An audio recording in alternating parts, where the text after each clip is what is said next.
Before we begin tonight's story, I'd like to thank you for stopping by Commander Hawk History. If you enjoy calm storytelling about the wars, the machines, and the people who lived through them, consider subscribing and joining our quiet corner of history. Now, sit back, close your eyes if you like, and let's return to the past together. During the Second World War, few tank commanders gained as much recognition as Michael Wittmann. His name became synonymous with the power and fear inspired by Germany's most formidable armored weapon, the Tiger tank. Yet, beyond the numbers and battlefield victories, Wittmann's story reveals the evolution of a soldier shaped by circumstance, technology, and the tides of a collapsing empire. Michael Wittmann was born on April 22, 1914, in the small Bavarian village of Vogelthal, Germany. His early life was modest. He came from a family of farmers and laborers living through the hardship of post-World War I Germany, a nation marked by loss, economic crisis, and uncertainty. Like many young men of his generation, Wittmann's youth was influenced by the growing presence of nationalism and the promises of stability under the new regime. In 1934, at the age of 20, Wittmann enlisted in the German army. He joined the Reichsarbeitsdienst, the National Labor Service, before transferring to the newly formed Wehrmacht.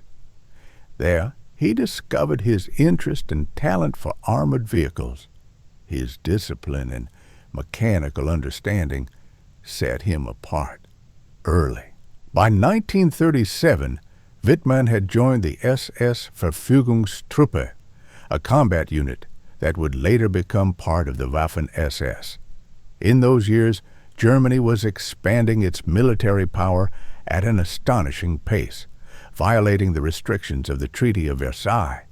For soldiers like Wittmann, it was an era of rapid change, a time when new machines and doctrines were redefining the very nature of warfare.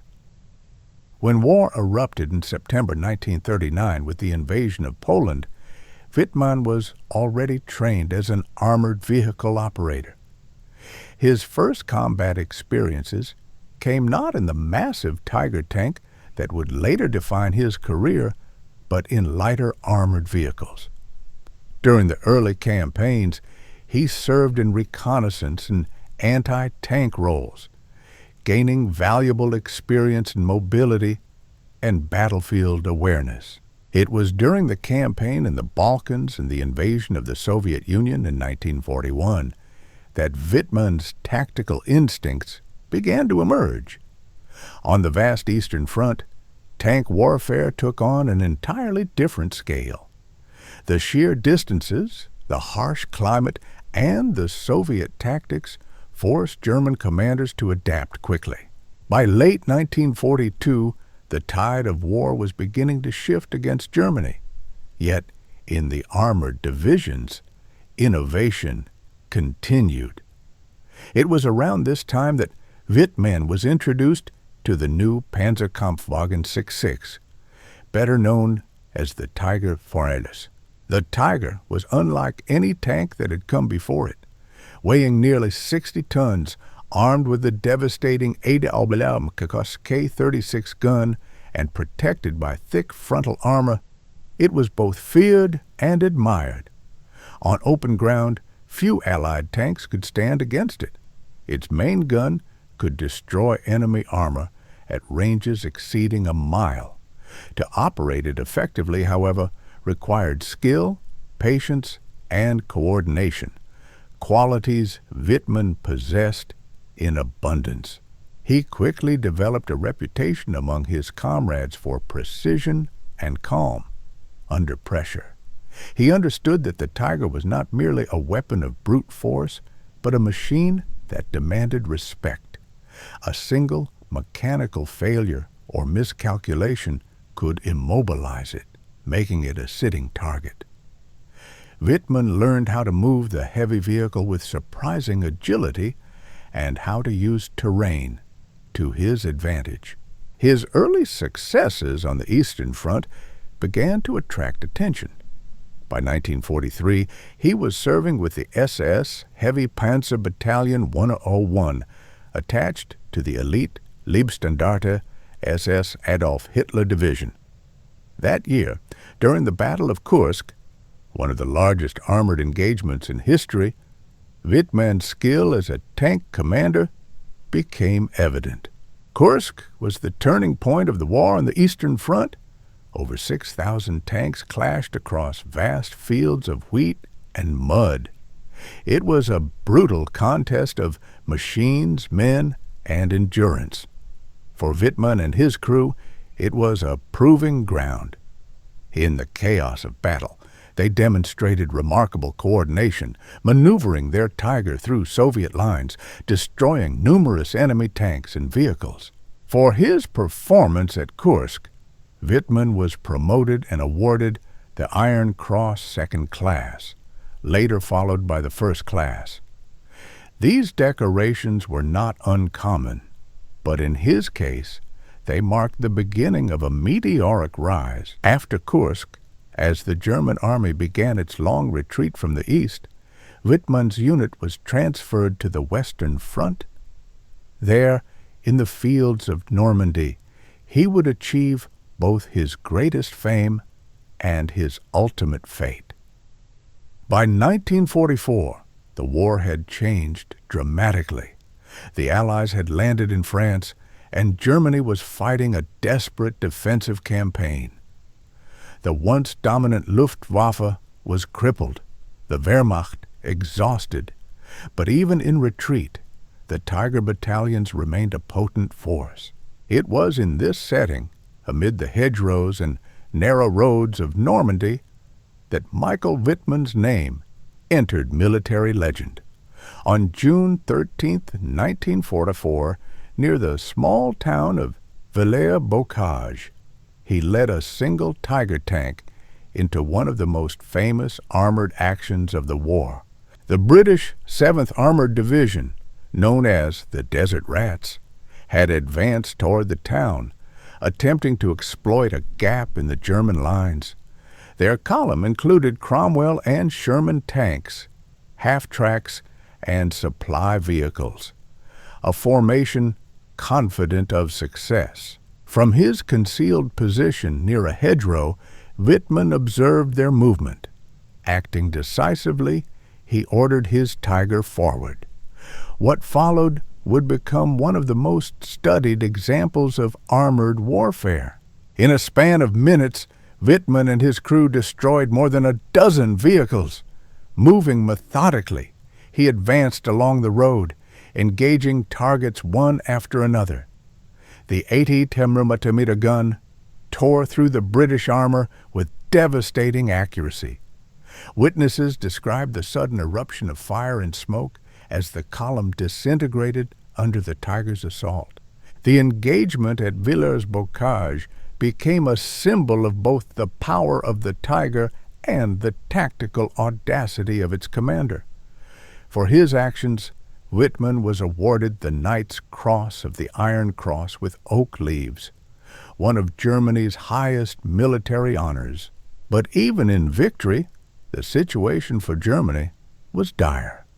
The Allies continued to advance, and by August 1944, the German lines in Normandy were collapsing.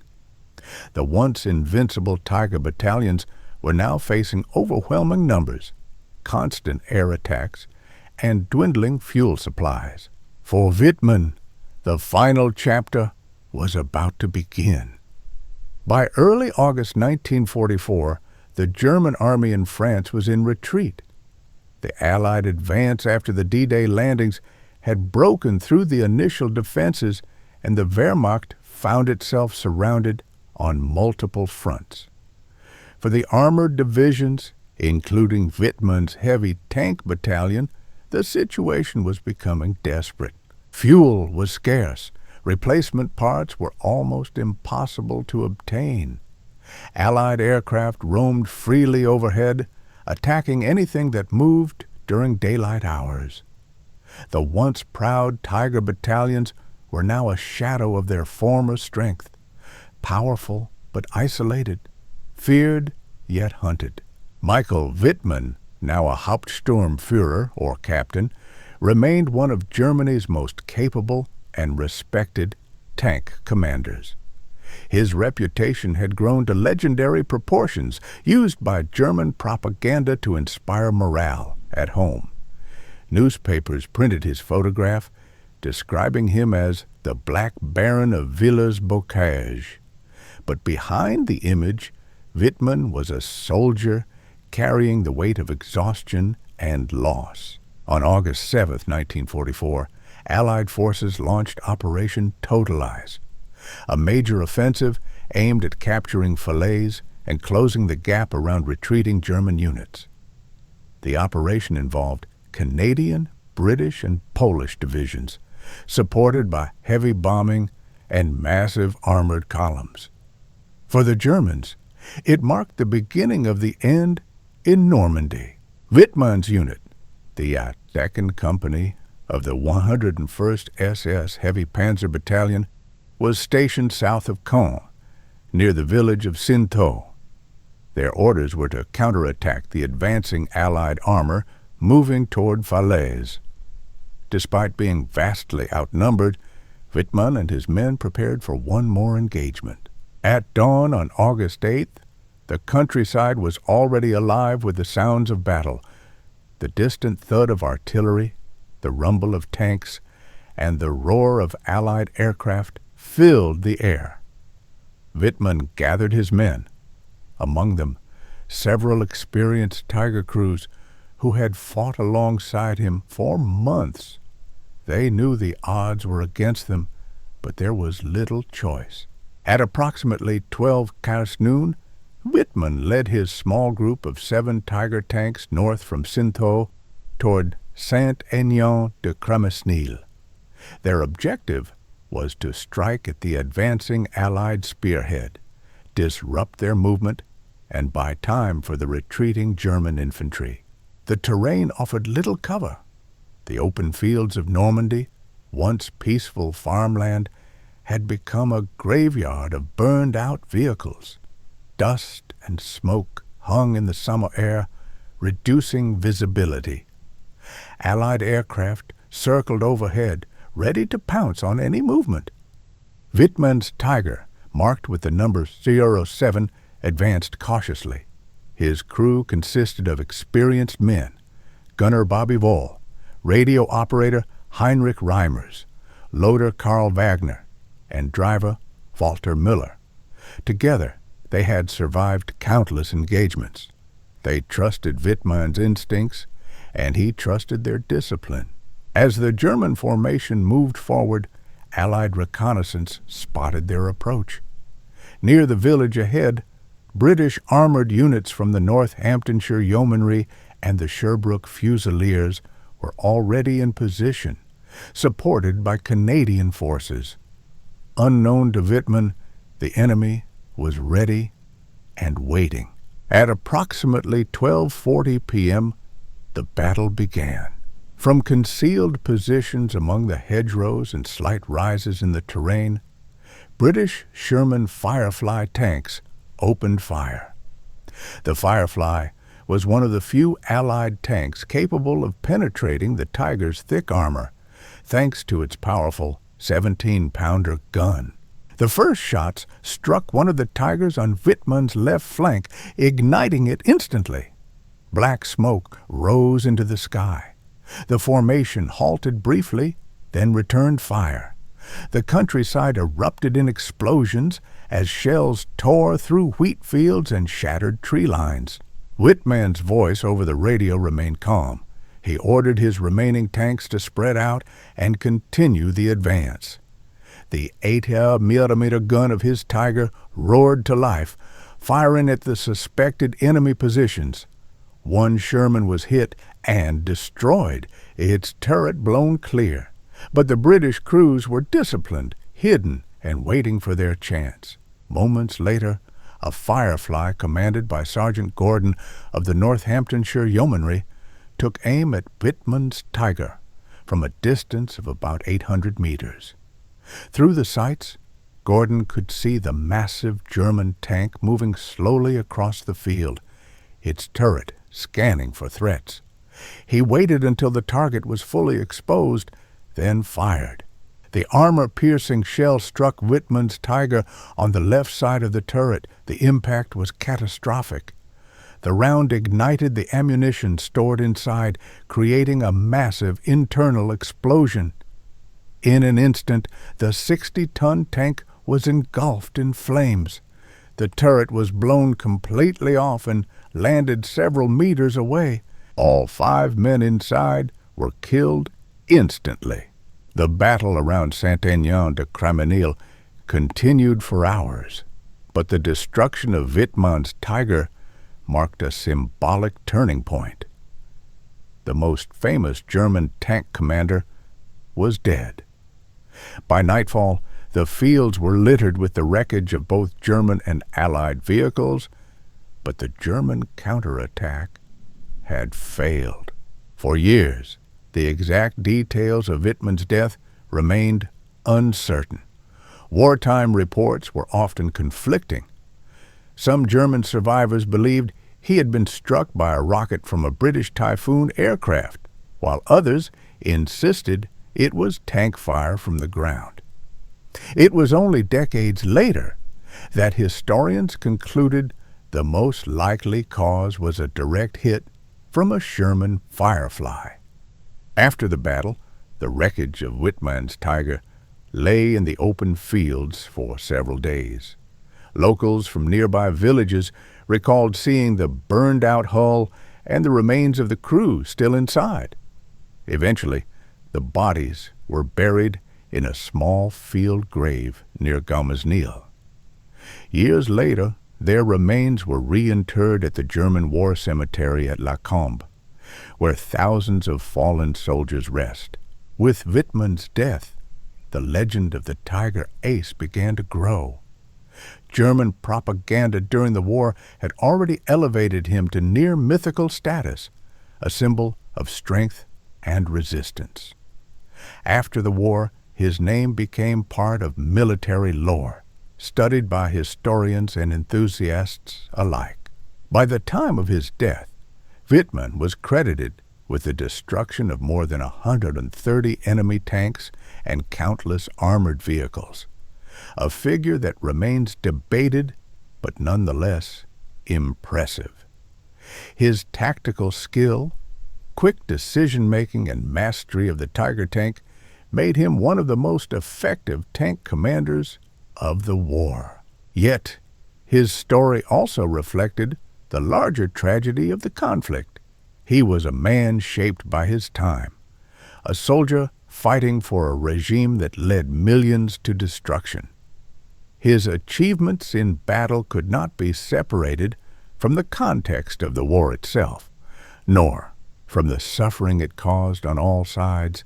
The Tiger tank, once a symbol of German engineering superiority, was both admired and feared, but it was also impractical, expensive to build, difficult to maintain, and vulnerable to air power. By the end of the war, many Tigers were abandoned, not because they were destroyed, but because they ran out of fuel or broke down. For Wittmann and his men, the machine had been both their protector and their fate. In the years following the war, historians continued to analyze the events of August 8, 1944. Battlefield studies, eyewitness reports, and aerial photographs eventually confirmed the positions of the German and Allied tanks. The evidence pointed clearly to a single, decisive moment, one accurate shot that ended the life of Germany's most famous tank commander. The site where Wittmann's Tiger was destroyed remains marked today. The field near Saint-Aignan-de-Craménil is quiet, peaceful, and open to the wind. Visitors often stop there to reflect on the violence that once tore through the countryside. A small memorial stone stands nearby, bearing the names of Wittmann and his crew. It is a simple monument, understated, weathered, surrounded by grass and flowers. It serves as a reminder not only of one man's fate, but of an entire generation caught in the machinery of war. By early August 1944, the German army in France was in retreat. The Allied advance after the D-Day landings had broken through the initial defenses, and the Wehrmacht found itself surrounded on multiple fronts. For the armored divisions, including Wittmann's heavy tank battalion, the situation was becoming desperate. Fuel was scarce. Replacement parts were almost impossible to obtain. Allied aircraft roamed freely overhead, attacking anything that moved during daylight hours. The once proud Tiger battalions were now a shadow of their former strength, powerful but isolated, feared yet hunted. Michael Wittmann, now a Hauptsturmführer, or captain, remained one of Germany's most capable and respected tank commanders. His reputation had grown to legendary proportions, used by German propaganda to inspire morale at home. Newspapers printed his photograph, describing him as the Black Baron of Villers-Bocage. But behind the image, Wittmann was a soldier carrying the weight of exhaustion and loss. On August 7, 1944, Allied forces launched Operation Totalize, a major offensive aimed at capturing Falaise and closing the gap around retreating German units. The operation involved Canadian, British, and Polish divisions, supported by heavy bombing and massive armored columns. For the Germans, it marked the beginning of the end in Normandy. Wittmann's unit, the 2nd Company of the 101st SS Heavy Panzer Battalion, was stationed south of Caen, near the village of Cinto. Their orders were to counterattack the advancing Allied armor moving toward Falaise. Despite being vastly outnumbered, Wittmann and his men prepared for one more engagement. At dawn on August 8th, the countryside was already alive with the sounds of battle. The distant thud of artillery, the rumble of tanks, and the roar of Allied aircraft filled the air. Wittmann gathered his men, among them several experienced Tiger crews who had fought alongside him for months. They knew the odds were against them, but there was little choice. At approximately 12 noon, Wittmann led his small group of 7 Tiger tanks north from Cinto toward Saint-Aignan-de-Crèmesnil. Their objective was to strike at the advancing Allied spearhead, disrupt their movement, and buy time for the retreating German infantry. The terrain offered little cover. The open fields of Normandy, once peaceful farmland, had become a graveyard of burned-out vehicles. Dust and smoke hung in the summer air, reducing visibility. Allied aircraft circled overhead, ready to pounce on any movement. In the end, the story of Michael Wittmann is not just the tale of a soldier or a tank commander. It is a portrait of the human side of armored warfare. Courage, skill, and inevitability intertwined. His legend remains preserved in history books and documentaries discussed by scholars and enthusiasts across the world. But for those who study the past carefully, the lesson is not one of heroism alone. It is the story of how even the most powerful machines and the men who mastered them could not escape the relentless tide of war.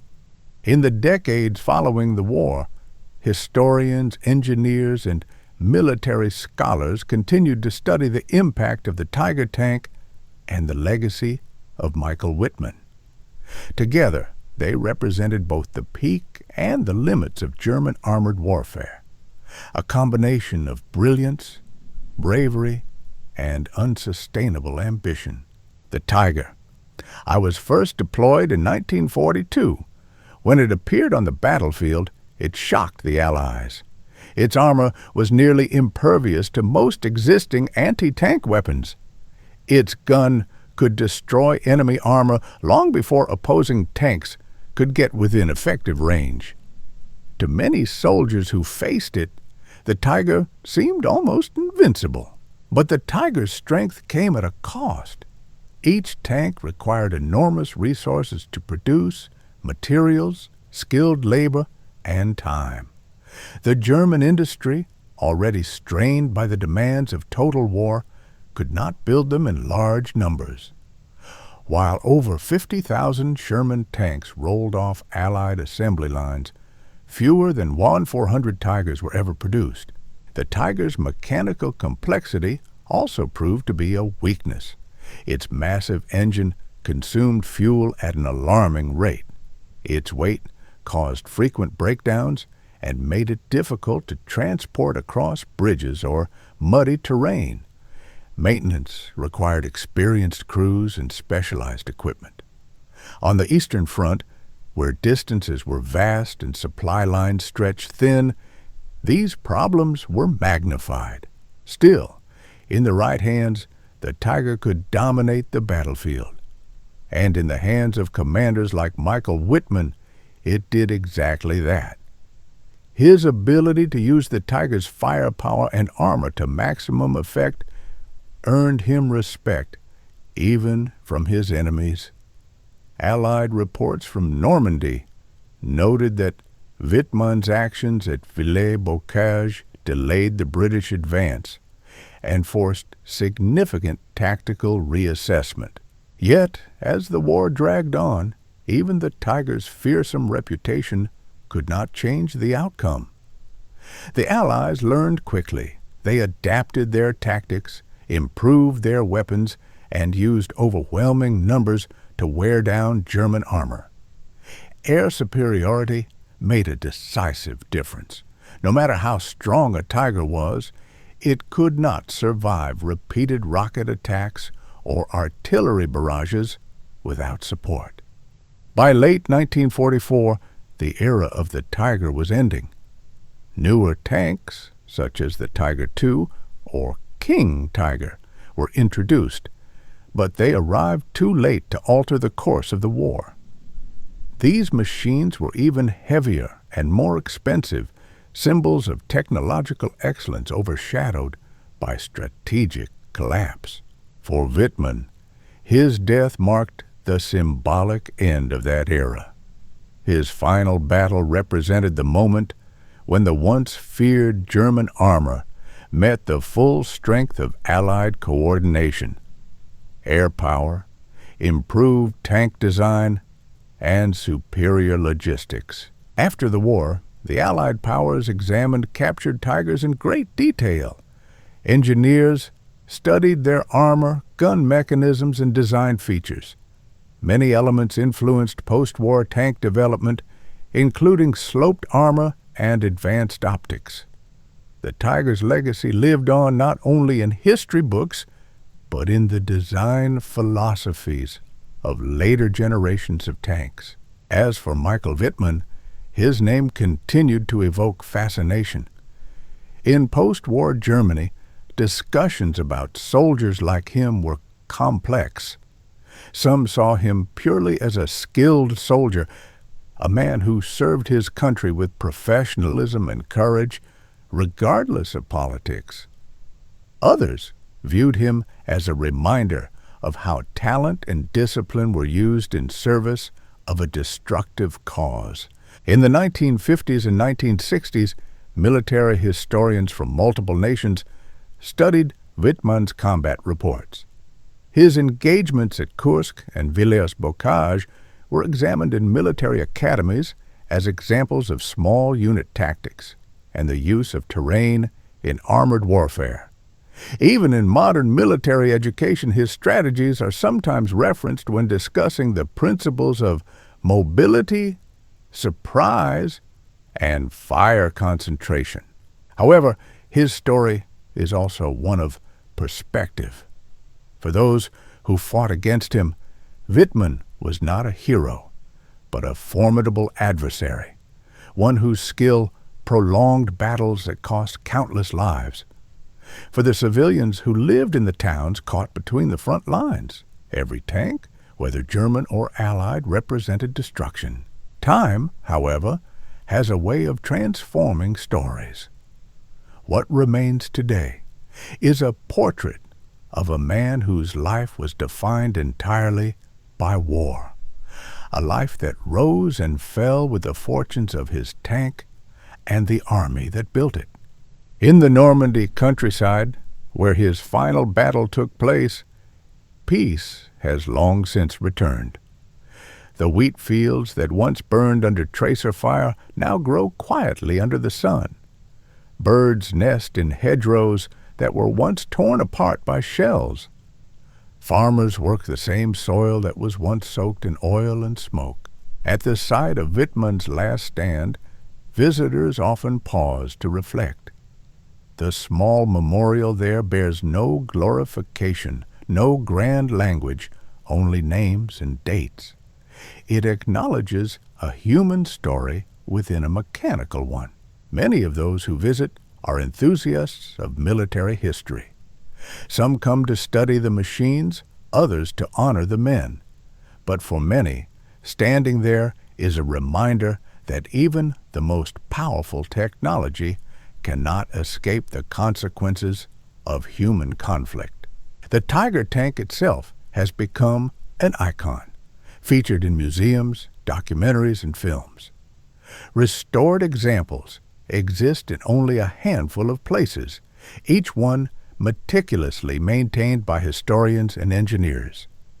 When these engines start, the deep rumble of the Maybach engine still echoes with the same power it once held. But in those museum halls, it is a sound of remembrance, not of war. The legacy of the Tiger and Wittmann story raises questions that remain relevant today. It shows how the intersection of innovation, strategy, and individual skill can change the course of battle, but also how even the most advanced weapons cannot overcome the broader realities of war. For military scholars, Wittmann's record is a study in leadership and technical mastery. For historians, it is a reminder of how war creates legends out of ordinary men. And for the world, it remains a lesson in how quickly technological superiority can fade when confronted by numbers, logistics, and time. In the years following his death, Wittmann's reputation was both celebrated and debated. Some portrayed him as one of the greatest tank commanders in history. Others saw him as a symbol of misguided loyalty. The truth, as with most stories from war, lies somewhere in between. He was a man of his era, one who operated within a system far larger than himself. Today, the story of Michael Wittmann is told not as propaganda, but as history. The Tiger tank that carried him to fame and to his death stands as a relic of a time when warfare reached unprecedented levels of mechanization and destruction. His name, once used to inspire and to frighten, now rests quietly among the pages of military archives. In La Combe, where he and his crew are buried, the cemetery is peaceful. Thousands of crosses and markers stretch across the fields, each one a silent witness to a war that consumed an entire generation. Visitors who come there often find themselves reflecting not on victories or defeats, but on the sheer scale of loss. The war that gave rise to figures like Wittmann also left millions displaced, wounded, or dead. In that context, even the most extraordinary stories become part of a much larger tragedy. The tale of Michael Wittmann and his Tiger is, in the end, not a celebration of warfare, but a chapter in its history, one that shows both the brilliance and the futility of human conflict. It stands as a reminder of how courage and destruction can coexist, and how even the most formidable machines are powerless against the turning of time. Today, when historians speak of the tiger, they often conclude with the same thought. It was a weapon that arrived too late, built too perfectly for a war that had already been lost. And in that truth lies the essence of Wittmann's story, a story of mastery and downfall, of power and inevitability.